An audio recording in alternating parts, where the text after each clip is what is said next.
Hello friends, welcome to Gayatri guides. तो आज देखेंगे socio cultural theory of Lev Vygotsky का सामाजिक सांस्कृतिक सिद्धांत। मराठीमध्ये आपण हे ऑलरेडी डिस्कस केलेलं आहे। आता मी हिंदीमध्ये एक दोन व्हिडिओ बनवून बघते की काय फरक पडतोय। ठीक आहे, लेव वायगोस्की हा एक ऋषी म्हणजे रशियन होता, रशियन शास्त्रज्ञ होता किंवा रशियन मानसशास्त्रज्ञ आपण त्याला म्हणू शकतो, सायकोलॉजिस्ट होता। ठीक आहे, ज्यांनी संज्ञानात्मक विकास जो आहे म्हणजे आपण त्याला काय म्हणतो, बोधात्मक विकास म्हणतो मराठीत। बोधात्मक विकासामध्ये काय केलं आहे त्यांनी, एक महत्त्वपूर्ण त्यांचा सिद्धांत जो आहे तो मांडलेला आहे। ठीक आहे, तर त्यांचे वेगवेगळे मुख्य पॉइंट काय होते, तर सगळ्यात पहिलं बघूया सामाजिक परिवेश। वायगोस्की का मानना था कि बच्चों का संज्ञानात्मक विकास सामाजिक परिवेश में होता है। मतलब क्या कि बच्चे जितने समाज में रहेंगे, जितने आपके आसपास के पड़ोस में रहेंगे या फिर परिसर में रहेंगे, उनका परिवेश कहाँ होता है, समाज में रहकर होता है। सांस्कृतिक प्रभाव, उन्होंने कहा कि संस्कृति बच्चों के विकास को प्रभावित करती है। मतलब क्या कि जो संस्कृति होती है वो बच्चों के विकास को प्रभावित करती है। मतलब जितने हम अपने बच्चों को कल्चरल एक्टिविटीज़ में शामिल करेंगे या फिर उनके सामने जितने हम कल्चरल प्रोग्राम करेंगे, संस्कृति को जितना बढ़ावा देंगे, उतने हिसाब से बच्चे क्या होंगे, उस पर प्रभावित होकर वो एक सांस्कृतिक प्रभाव में आकर उनका विकास जो है वो अच्छे से होगा। थर्ड पॉइंट उन्होंने बताया था भाषा की भूमिका। वायगोस्की ने भाषा को संज्ञानात्मक विकास के लिए एक महत्वपूर्ण उपकरण माना है, इसलिए इसको क्या कहते हैं हम, सोशियो कल्चरल लैंग्वेज या फिर सोशियो कल्चरल थियरी आपण काय म्हणू शकतो, त्याला म्हणू शकतो। ठीक है, उसके बाद उन्होंने क्या किया था, स्कैफोल्डिंग। मतलब क्या कि इसकी अवधारणा प्रस्तुत की जिसमें वयस्क बच्चों को सीखने में मदद मिलती है। स्कैफोल्डिंग मतलब क्या, MKO थ्योरी उन्होंने यहाँ पे अपनाई। MKO थ्योरी होती है मोर नॉलेजेबल अदर। मतलब क्या कि कोई अगर आपसे छोटा बच्चा है और कोई अगर आप उनसे बड़े हो, एग्जाम्पल के लिए ले लो, ये अगर छोटा बच्चा है जिसकी नॉलेज आपसे ज़्यादा है, या फिर कोई पेंटिंग हो या फिर मोबाइल का कोई ऐप हो, इसकी नॉलेज आपसे ज़्यादा है, तो वो क्या हो गया, इसमें मोर नॉलेजेबल अदर हो गया, क्योंकि वो आपकी एज के हिसाब से क्या है कि उसके एज के हिसाब से उसकी नॉलेज जो है वो आपसे ज़्यादा है। मतलब आप किसी छोटे बच्चे से कोई कंसेप्ट सीख सकते हो या फिर आपसे जो बड़ा है उससे कोई भी कंसेप्ट सीख सकते हो। जैसे कि टीचर होता है, टीचर हमसे बड़ा होता है तो हम उनसे कोई भी कंसेप्ट सीखते हैं, या फिर हमसे छोटा भी कोई टीचर हो तो हम उससे क्या करते हैं, कंसेप्ट जो है वो सीखते हैं। इसे स्कैफोल्डिंग कहते हैं या फिर MKO थ्योरी कहते हैं। स्कैफोल्डिंग का असली मतलब जो है वो है एक परात जिसे हम कहते हैं, या फिर ढांचा जिसे हम कहते हैं, लेयर, इन शॉर्टकट हम इसे कह सकते हैं। तो क्या है, MKO more knowledgeable other. Vygotsky का जो स्कैफोल्डिंग थ्योरी है उसने क्या कहा है, इसमें इसने 3 जो है पार्ट बनाए थे, उसको इसने क्या किया है, MKO थ्योरी या फिर ZPD इसने कहा है। ZPD मतलब क्या होता है, जोन ऑफ प्रॉक्सिमल डेवलपमेंट। इसमें इसने क्या कहा है कि कैन डू अलोन, मतलब मैं अकेले कर सकता हूँ। कैन डू विथ हेल्प, मैं किसी की मदद से कोई भी काम कर सकता हूँ। कैन नॉट डू, या फिर मैं कर सकता हूँ या फिर नहीं कर सकता है। ये जोन ऑफ प्रॉक्सिमल डेवलपमेंट है। मतलब जब हम किसी की हेल्प लेके कोई काम करते हैं तो उसे क्या कहते हैं, जोन ऑफ प्रॉक्सिमल डेवलपमेंट। मतलब मैं किसी की हेल्प से कोई भी काम कर रहा हूँ तो वो जोन ऑफ प्रॉक्सिमल डेवलपमेंट है, विकास का समीपस्थ क्षेत्र हम इसे कहते हैं।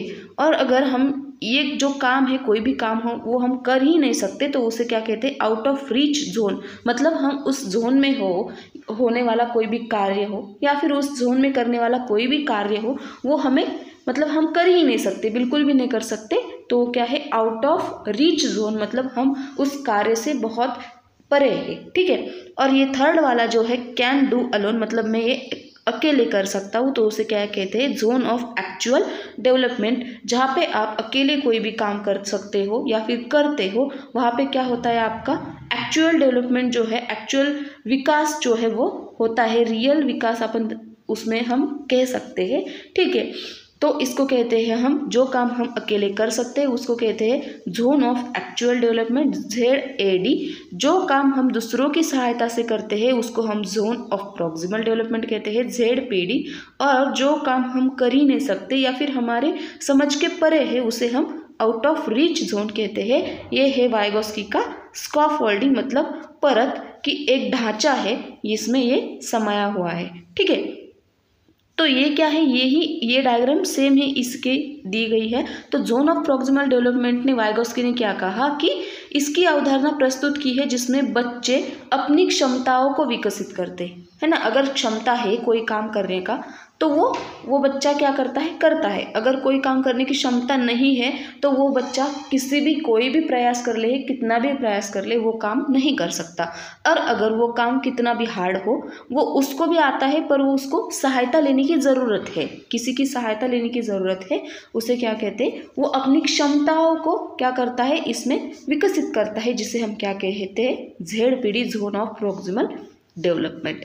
ठीक है, तो उसके आगे इसने क्या किया है, ये देखो यहाँ पे हमने ये लर्निंग की जो थ्योरी है उसमें दिया गया है कि वाइगोस्की का जोन ऑफ प्रॉक्सिमल डेवलपमेंट क्या कहता है, द पास्ट, मतलब हमें कोई भी इंफॉर्मेशन जो है, जो पास्ट में एक कोई इंफॉर्मेशन है वो हमारी, मतलब हमें याद है कोई पास्ट की information, what is already known, what can be known, what is not known, मतलब क्या कि जो पास्ट में हमें क्या पता है, ZPD में होता है, क्या उसको अब क्या पता है और फ्यूचर में उसको क्या पता होगा या फिर नहीं होगा। कोई भी चीज़ सीखने से पहले हमें इसकी नॉलेज क्या है, इसकी पास्ट की नॉलेज क्या थी और इसकी फ्यूचर की नॉलेज क्या होगी, ये क्या है, ZPD बताता है। जैसे कि हमें अब जैसे सब्सट्रैक्शन होगा या फिर एडिशन होगा, अगर एडिशन करना है तो हमें क्या करना है कि पास्ट की नॉलेज है हमारी कि एडिशन का साइन ये है। ठीक है, तो 2 और 2 + 4 होता है, ये हमें क्या पता है, ये सिंगल जो डिजिट वाला नंबर है ये हमें पास्ट की नॉलेज बताता है।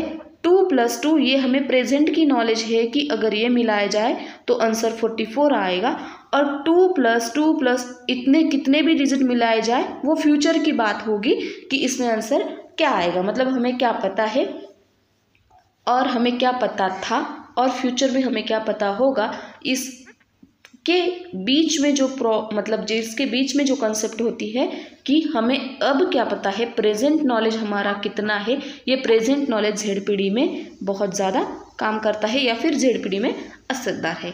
तो इसका जो शॉर्टकट था, मतलब इसमें इम्पोर्टेंट जो है सोशियो कल्चरल थ्योरी इसने की है, मतलब वाइगोस्की की सोशियो कल्चरल थ्योरी है, बच्चे समाज और संस्कृति में रहकर ज़्यादा से ज़्यादा सीख पाते हैं, ये वाइगोस्की का कहना है। लैंग्वेज के हिसाब से या फिर लैंग्वेज के माध्यम से भी बच्चे सीख पाते हैं, ये वाइगोस्की ने कहा है। दूसरा उसने कहा है MKO थ्योरी। MKO थ्योरी में क्या कहा है कि मोर नॉलेजेबल ऑदर, मतलब आपसे छोटे बच्चों से सीख सकते हैं या फिर बड़े बच्चों से सीख सकते हैं। कोई भी चीज़ हो जिसको नॉलेज ज़्यादा होगी, वो कोई नॉलेज अपनी शेयर कर रहा है तो उसके नॉलेज के हिसाब से क्या होगा, वो मोर नॉलेजेबल अदर होगा। मतलब आपसे अगर कोई बच्चा या फिर कोई टीचर आपको कोई कंसेप्ट सिखा रहा है, कोई बात सिखा रहा है, तो वो क्या है, आपको वहाँ पे वो मोर नॉलेजेबल अदर होगा। उसके बाद इसने ZPD का क्या है कंसेप्ट मांडा है, इसमें स्कैफोल्डिंग का कंसेप्ट मांडा है, स्कैफोल्डिंग में मांडा है ZPD में क्या होता है कि जो प्रेजेंट नॉलेज है, मतलब आपको कोई चीज़ का अब नॉलेज कितनी है, इसके पास्ट की नॉलेज आपको कितनी थी, मतलब इसके पास्ट में आपको क्या पता था और इसके फ्यूचर में या फिर इसका फ्यूचर जो है उसके बारे में आपको क्या पता है, इसको हम ZPD कहते हैं, जोन ऑफ प्रॉक्सिमल डेवलपमेंट। या फिर दूसरी बात की जिसमें हम क्या कर सकते हैं, मतलब मैं कोई चीज़ जो है वो कर सकता हूँ, मैं कोई चीज़ किसी की मदद से कर सकता हूँ, और मैं कोई भी चीज़ अगर बहुत ही ज़्यादा हार्ड होगी तो वो मैं बिल्कुल नहीं कर सकता। जो बीच वाली चीज़ होती है वो किसी की मदद से आप जो करते हैं उसे हम कहते हैं ZPD zone of proximal development. हम कोई भी चीज़ कर सकते हैं, मतलब मैं वो चीज़ करने में सक्षम हूँ, तो इसे हम कहते हैं ZAD, मतलब जोन ऑफ एक्चुअल डेवलपमेंट या फिर रियल डेवलपमेंट। आपका जो विकास है उस स्थिति में ज़्यादा होता है जिस स्थिति में आप खुद की सहायता खुद करते हो या फिर कोई भी चीज़ करते हो। और थर्ड नंबर का कि जो कोई भी हार्ड कंसेप्ट हो या फिर कोई भी चीज़ हो वो आप नहीं कर सकते, बिल्कुल भी नहीं कर सकते, या फिर कोई कंसेप्ट हो हार्ड कि जो आपके समझ के परे है, उसे हम क्या कहते हैं कि जो आपको बिल्कुल भी नहीं आती, तो उसे हम कहेंगे आउट ऑफ रीच जोन, हम उसे कह सकते हैं। तो इतनी सिंपल सी कंसेप्ट थी। मेन पॉइंट जो है तो वो ज़्यादा से ज़्यादा क्वेश्चन जो है पूछे जाते हैं कि लेवाइस्की की थ्योरी का नाम क्या है या फिर सोशियो कल्चर थ्योरी के बारे में, जहाँ पे भी आपको सांस्कृतिक सामाजिक ये वर्ड जो है वो दिखाई दे और लेवाइस्की का आंसर या फिर ऑप्शन होगा तो वहाँ पे आपका आंसर जो है वो यही आएगा। या फिर एमकेओ थ्योरी है, एमकेओ थ्योरी पे ज़्यादातर क्वेश्चन नहीं पूछे जाते, पर ये जो झेडपीडी है उसमें ज़्यादातर क्वेश्चन पूछे जाता है कि झेडपीडी में विकास का समीपस्थ क्षेत्र जो है उसमें हम मतलब कौन सी कार्य भिन्नता है या फिर कौन सा कार्य हम कर सकते हैं। इसमें पूछा जाता है कि क्या आप कर सकते हो, क्या आप किसी की सहायता से कर सकते हो या फिर नहीं कर सकते, या फिर इसमें से एक भी नहीं, ऐसे आंसर जो है या फिर सवाल जो है वो पूछे जाते हैं। तो झेडपीडी का मतलब वो है कि किसी भी कोई भी कार्य अगर आप कर रहे हो, किसी की सहायता से वो कर रहे हो तो उसे क्या कहते हैं, झेडपीडी। तो इस तरह से आज का जो शॉर्टकट वीडियो था हिंदी में बताया गया है, कुछ कुछ वर्ड्स मेरे आए होंगे मराठी में, क्योंकि हमारी लैंग्वेज जो है या फिर हमारी चैनल का मकसद ही है मराठी में पढ़ाना। ठीक है, तो इस तरह से आज का ये शॉर्टकट वीडियो था। आई होप कि आपको वीडियो पसंद आया होगा। अगर वीडियो पसंद आए तो लाइक शेयर सब्सक्राइब करना मत भूलिएगा। मिलते हैं फिर अगले किसी नए वीडियो के साथ। Bye bye, take care.